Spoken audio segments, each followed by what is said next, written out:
Hello दोस्तों, unique study number 1 channel पर आपका स्वागत है। आज से हम भारत के इतिहास का नया सेशन स्टार्ट करने वाले हैं। तो चलिए देखते हैं भारत का इतिहास। भारत का इतिहास जानने से पहले हमें कुछ चीज़ों की जानकारी होना बहुत ज़रूरी है। जैसे आज हम 2020 चल रही है, आज हम 2020 में जी रहे हैं। तो ये क्या है? ईस्वी है। आज 2020 ईस्वी चल रही है। तो ईस्वी मतलब जो अंग्रेजी कैलेंडर है उसके हिसाब से देखें तो ईसा मसीहा का जन्म आज से 2020 साल पहले हुआ था। आज से 2020 साल पहले ईसा मसीहा का जन्म हुआ था। और इसके बाद भी जो समय है उसे मतलब इधर वाले को हम +1 +2 +3 ऐसे हम जोड़ते आ रहे हैं। तो आज 2020 हो गया। और इधर भी हम ऐसे ही चलेंगे पीछे की साइड 1 2 3। और इधर क्या होगा? आयु बढ़ेगी तो घटेगी। मतलब समय इधर की साइड चल रहा है तो किसी का जन्म 10 ईसा पूर्व हुआ, मतलब इधर की साइड को हम ईसा पूर्व जानते हैं और इधर को ईसा ईस्वी जानते हैं।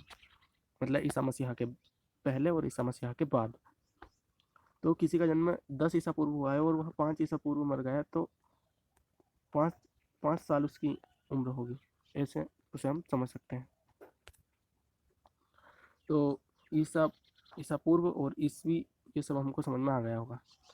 इतिहास को भारतीय इतिहासकारों ने मतलब समझने और समझाने के लिए, मतलब इसे सरल बनाने के लिए इसे 3 भागों में बांटा है: प्रागैतिहासिक काल, अद्यैतिहासिक काल और ऐतिहासिक काल। प्रागैतिहासिक काल क्या होता है?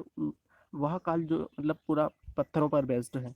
मतलब इसके हमें जो साक्ष्य हैं वो लिखित साक्ष्य तो नहीं मिले हैं, बट मतलब प्रामाणिक जो अ, अभिलेख हैं, चित्र हैं, मतलब वो मिले हैं। तो और अद्यैतिहासिक काल में हम मतलब जो सिंधु घाटी सभ्यता है, वैदिक सभ्यता है, उसका अध्ययन करते हैं। और ऐतिहासिक काल में हम 16 महाजनपदों का जो 16 महाजनपद हुए हैं उनका अध्ययन करते हैं। और मतलब जो बाद में धार्मिक आंदोलन हुआ है, जैन धर्म, बौद्ध धर्म, इनका अध्ययन ऐतिहासिक काल में करते हैं। जो बेसिकली यदि हम सोचें तो भारत के इतिहास को 3 भागों में बांटा गया है।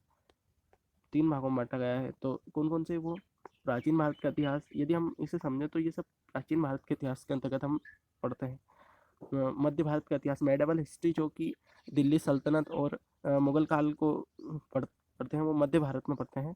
और आधुनिक भारत का इतिहास 1857 की क्रांति और तरह तरह के मतलब धार्मिक आंदोलन और अंग्रेजी हुकूमत जो हम पढ़ते हैं, अंग्रेजी शासन, वो सब इसमें पढ़ते हैं। जो अधिनियम आए थे उन मतलब भारत शासन अधिनियम 1935, चार्टर एक्ट, ये सब हम इसमें पढ़ते हैं। इतनी बात हमको समझ में आ गई। यदि हम प्राग ऐतिहासिक काल की ही बात करें तो प्राग ऐतिहासिक काल जो कि पत्थरों का काल है, तो इसे भी 3 भागों में बांटा गया है, क्योंकि यह एक लंबा टाइम पीरियड है। क्योंकि एक लंबा टाइम पीरियड प्राग ऐतिहासिक काल को माना जाता है। तो इसे मतलब यह बताया जाता है कि 25 लाख ईसा पूर्व से 25 लाख ईसा पूर्व से तो 8,000 ईसा पूर्व तक पूरा पाषाण काल रहा होगा। क्योंकि इसे 3 भागों में बांटा गया है: पूरा पाषाण काल, मध्य पाषाण काल और नवपाषाण काल। जो मतलब पाषाण काल है उसे भी 3 भागों में बांटा गया है: पूरा पाषाण काल, मध्य पाषाण काल और नवपाषाण काल। तो इसे इनको जो पहला वाला है पूरा पाषाण काल, उसे 25 लाख ईसा पूर्व से तो 8,000 ईसा पूर्व तक माना गया है। मध्य पाषाण काल को 8,000 ईसा पूर्व से 4,000 ईसा पूर्व तक माना गया है। और 4,000 ईसा पूर्व से 2500 ईसा पूर्व तक नवपाषाण काल को माना गया है। इसके बाद अद्य ऐतिहासिक काल शुरू होता है, जिसमें हम सिंधु घाटी सभ्यता को पढ़ते हैं। 2500 ईसा पूर्व से 1500 ईसा पूर्व तक सिंधु घाटी सभ्यता का काल रहा है। इसके बाद वैदिक सभ्यता का काल रहा है 1500 ईसा पूर्व से 600 ईसा पूर्व तक।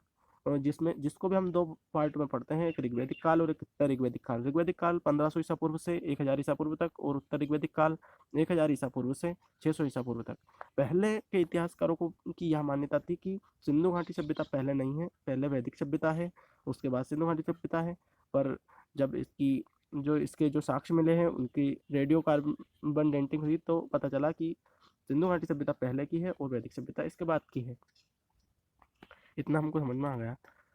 उसके बाद देखते हैं, यदि हम इतिहास का परिचय की बात करें तो इतिहास मेन भूतकाल में घटित घटनाएं होती हैं, उनकी जानकारी हमें इतिहास के अंतर्गत मिलती है। इतिहासकारों ने इसे 3 भागों में बांटा है, अभी हमने पढ़ा: प्रागैतिहासिक काल, अद्यैतिहासिक काल और ऐतिहासिक काल। प्रागैतिहासिक काल मतलब कि जो पत्थर पाषाण युग है उसे प्रागैतिहासिक काल कहते हैं। अद्यैतिहासिक काल अभी बताया, सिंधु घाटी सभ्यता और वैदिक सभ्यता के काल को ऐतिहासिक काल कहते हैं। और ऐतिहासिक काल में हम ये जो मतलब मौर्य है, मतलब मगध, मेन रूप से मगध पढ़ते हैं। उत्तर भारत में हमारे जो ज़्यादातर क्वेश्चन आते हैं वो मगध साम्राज्य से आते हैं। मतलब इसके अंतर्गत हम जैन धर्म, बौद्ध धर्म और तरह तरह के जो प्राचीनतम जो थे आक्रमणकारी, उनका भी हम इसमें पढ़ते हैं। मध्य भारत में हम अभी मैंने बताया मुगल काल पढ़ते हैं, दिल्ली सल्तनत पढ़ते हैं, और जो मध्य भारत में आए मुस्लिम आक्रमणकारी जैसे मोहम्मद बिन कासिम और इनके बारे में पढ़ते हैं। आधुनिक भारत के इतिहास को अभी हमने बताया था 57 की क्रांति, और जो मुगल जो लास्ट के जो मुगल शासक रहे हैं उनके बारे में भी इसमें पढ़ते हैं। प्रागैतिहासिक काल जो है वो मतलब पूर्णतः पुरातात्विक साधनों पर निर्भर है। इसके कोई लिखित साक्ष्य तो नहीं है, बट इसका मतलब पुरातात्विक साक्ष्य जरूर हमें मिले हैं। और इस काल में मतलब जो बेसिकली हमें पता है कि इस काल में आदि मानव रहता था। आदि मानव जो मनुष्य रहता था उसे हम आदि मानव कहते हैं। उसे मतलब जो जीने की कला है वो मतलब सही ढंग से नहीं आती थी, मतलब उसे जीवन उसका बर्बर और असभ्य रहता था। आज के कंपैरिजन में करें तो बहुत ज़्यादा खराब, क्योंकि वो जंगल में रहता था और मतलब शिकार करता था, जंगल में रहता था और शिकार करता था। उसे और वो कंदमूल और मतलब पूरी पूरी तरीक़ा से कच्चा मांस खाता था और मतलब जंगल में घूमता रहता था। यदि हम प्रागैतिहासिक काल की बात करें तो इसे भी 3 भागों में बाँटा गया है। पूरा पाषाण काल, क्योंकि एक लंबा टाइम पीरियड रहा है तो इसलिए इसे 3 पार्ट में डिवाइड किया गया है। पूरा पाषाण काल, मध्य पाषाण काल और नवपाषाण काल। तो हम पूरा पाषाण काल की बात मतलब पूरा पाषाण काल को हम डिटेल से देखते हैं। पूरा पाषाण काल, मनुष्य ने अपने जीवन का सबसे लंबा समय इसी युग में व्यतीत किया है। इस समय प्रकृति से संघर्ष करने की कला उसने सीखी। इस युग में क्रम मतलब इस युग को भी हम 3 पार्ट में डिवाइड किया है। पूर्व पुरापाषाण काल, मध्य पुरापाषाण काल और उत्तर पुरापाषाण काल। यह जो विभाजन किया गया है यह पत्थरों के औजारों के आधार पर किया गया है कि कौन सा पत्थर किस काल में हुआ होगा। इस मतलब इसके आधार पर ये काल डिवाइड किए गए हैं। तो हम पूर्व पुरापाषाण काल को समझते हैं। इस युग में मनुष्य का जीवन अस्थिर था। वह आवास, भोजन, वस्त्र की व्यवस्था नहीं थी उसके पास। वह जो मानव था वह पूर्णतः शिकार पर आधारित था। मतलब शिकार बोले तो अखेट, अखेट भी हम शिकार को बोलते हैं। इसके लिए हथियारों की ज़रूरत पड़ी उसे, मतलब जब शिकार करना है तो भाई हथियारों की ज़रूरत तो पड़ेगी ही सही। जो क्योंकि जो आदिमानव था वो जंगली जीवों को मार कर खाता था, कच्चा मांस खाता था। उसके हथियार जो थे वो बेडोल थे, मतलब सुविधाजनक नहीं थे। और जो इस समय मानव है वो भोजन को मतलब संग्राहक तो था बट उत्पादक नहीं था। वो उत्पादन नहीं कर सकता था। मांस को वो रखता था, मांस को जो रखता था पर उसे स्टोर करके तो रखता था, बट वो उत्पादित तो कर ही नहीं सकता मांस। मतलब वो एक प्रकार से बोले तो खेती तो करता ही नहीं था कि वो अनाज उपजाऊ मतलब वो उत्पादित करे। तो उसके पास ऐसी कोई व्यवस्था नहीं थी। इस काल की जो मतलब मुख्यतः मनुष्य की जो प्रजाति है उसे निगृहित प्रजाति कहते हैं। मुख्य हथियारों की बात करें तो हाथ की कुल्हाड़ी, खंडक उपकरण, फलक, विदारणियाँ, ये सब इस काल की जो है प्रमुख हथियार हैं। इस काल के की यदि कोई संस्कृति की बात की जाए तो इस काल की संस्कृति जो पूर्व पुरापाषाण काल की संस्कृति है, इसके 2 केंद्र मिलते हैं। उत्तर पश्चिम में सोहन घाटी जो संस्कृति है इसी का ही नाम है पेबुस चापर चापलिंग संस्कृति, और दक्षिण भारत में दूसरी है हेंस एक्स क्लीवर संस्कृति, या इसे ही मद्रासियन संस्कृति कहते हैं। मतलब सोहन घाटी संस्कृति और मद्रासियन संस्कृति, ये 2 संस्कृति रहती थी मतलब उस टाइम पे पूर्व पुरापाषाण काल में। आइए और इसे हम देखते हैं। मतलब पूरा पाषाणकालीन संस्कृति के अवशेष सोहन घाटी पाकिस्तान, मतलब सोहन घाटी कहाँ पे है इस टाइम में, पाकिस्तान पर। बैलन नदी घाटी और नर्मदा घाटी एवं भोपाल के पास भीमबेटका नामक चित्रित शैल चित्रों से प्राप्त होती है। मतलब जो भीमबेटका है वहाँ पर उस मतलब पूर्व पाषाण काल के शैल चित्र भी मिलते हैं। मतलब उस टाइम की के साक्ष्य वहाँ से भी मिले हैं। कहाँ कहाँ से, सोहन घाटी से मिले हैं, बेलन घाटी से मिले हैं, नर्मदा घाटी से मिले हैं। तो इसके बाद हम आते हैं मध्य पुरापाषाण काल पर। इस काल में मनुष्य मतलब थोड़ा अपने हथियारों को डेवलप किया है। इस काल में मनुष्य ने अपने हथियारों को अधिक सुंदर और उपयोगी बनाया है। अब क्वार्टजाइट की जगह पे जास्पर और चार्ट इत्यादि चमकीले पत्थर, जो चमकीले तीखे होते हैं पत्थर, उनका उपयोग शिकार में करने लगा।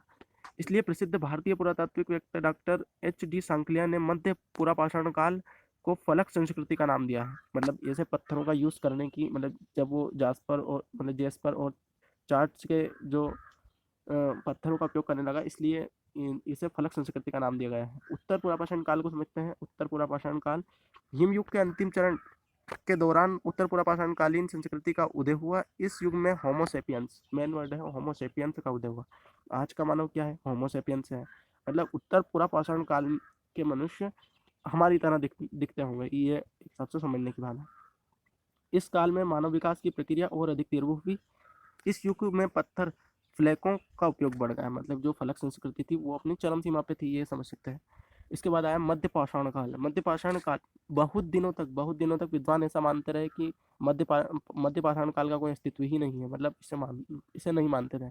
परंतु 19वीं शताब्दी के उत्तरार्ध में फ्रांस के मॉस दी अजिल नामक स्थान से कुछ ऐसे उपकरण प्रकाश में आए, मतलब ऐसे उपकरण सामने आए जिनसे इस बात की पुष्टि हुई कि पूर्व पुरापाषाण काल और नवपाषाण युग के बीच एक लंबा टाइम पीरियड रहा है। उसे ही हम क्या बोलते हैं? मध्य पाषाण काल। उसे ही हम क्या बोलते हैं? मध्य पाषाण काल।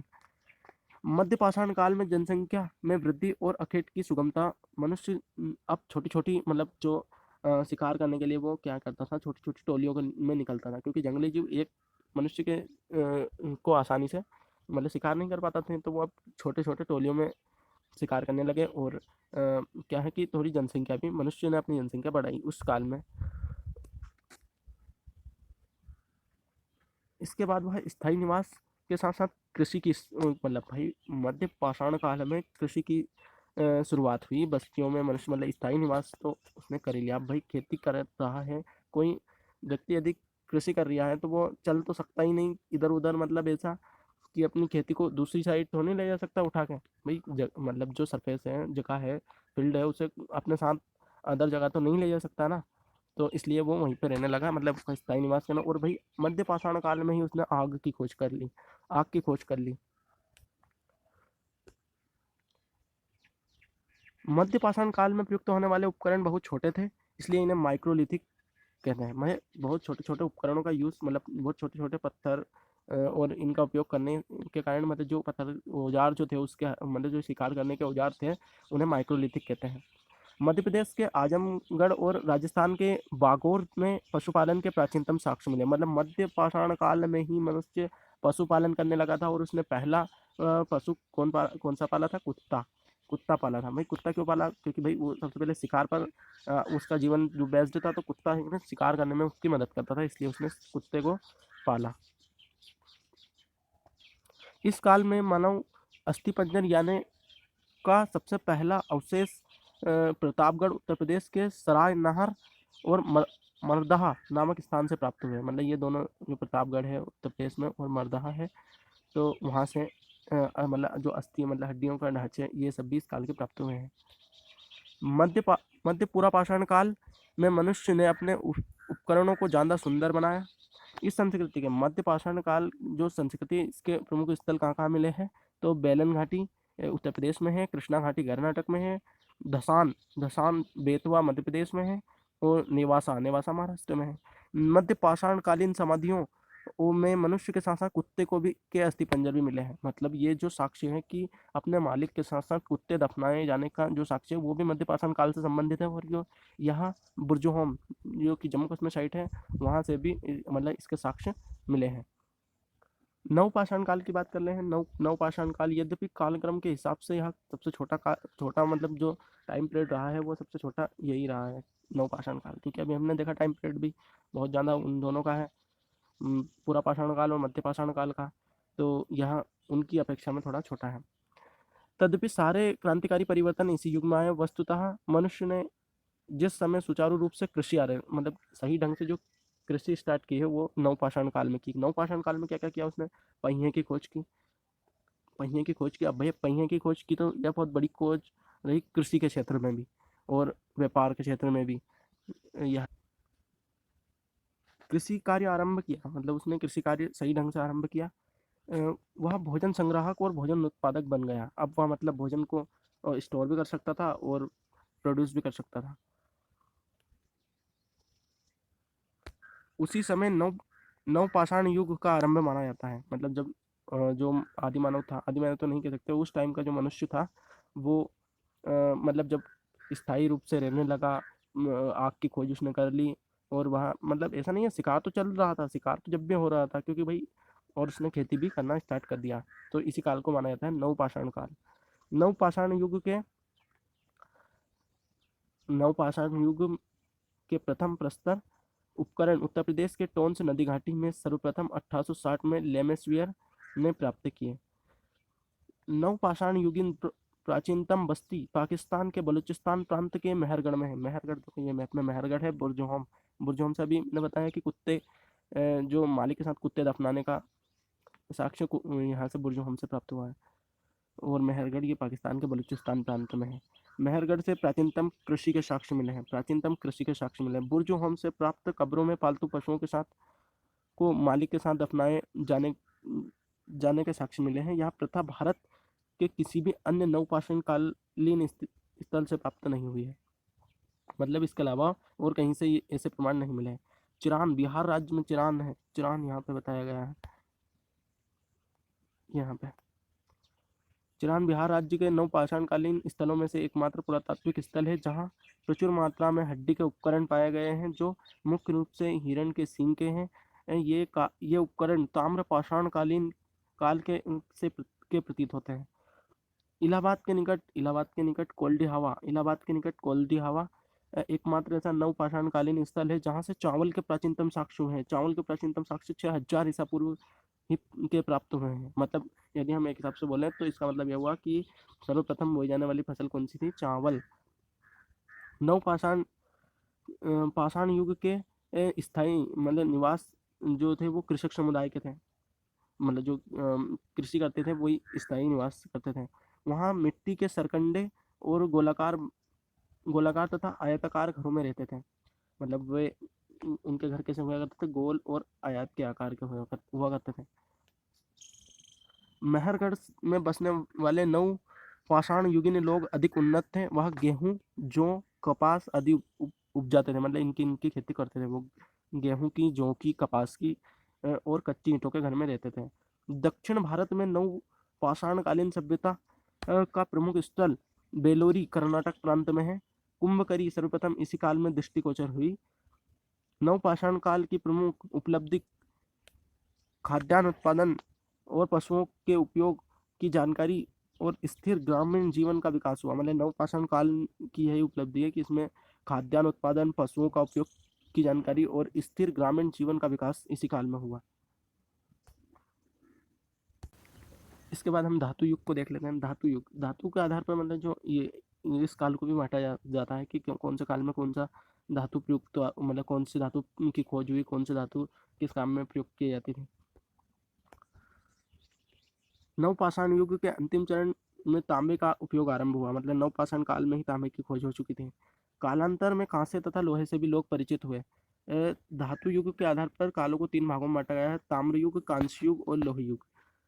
ताम्र युग, यद्यपि तांबे के हथियार प्रयोग में लाए गए, पत्थर के पुराने हथियारों का उपयोग हो रहा था, इसलिए ताम्र युग के साथ को ताम्र पाषाण काल भी कहा जाता है। मतलब तांबे के साथ साथ पत्थर के भी हथियार चलते थे, इसलिए इसे ताम्र पाषाण काल कहा गया।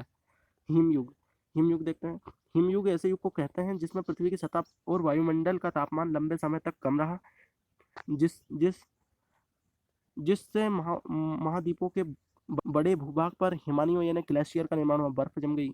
हिमानियों की हिमयुग की हिमयुग अपनी चरम सीमा पर 20 लाख ईसा पूर्व था।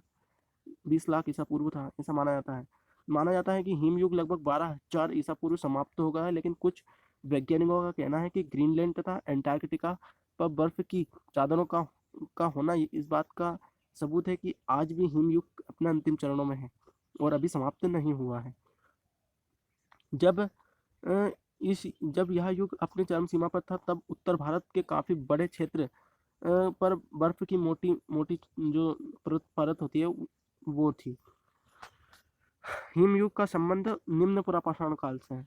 निम्न पुरापाषाण काल से है मतलब नवपाषाण काल से।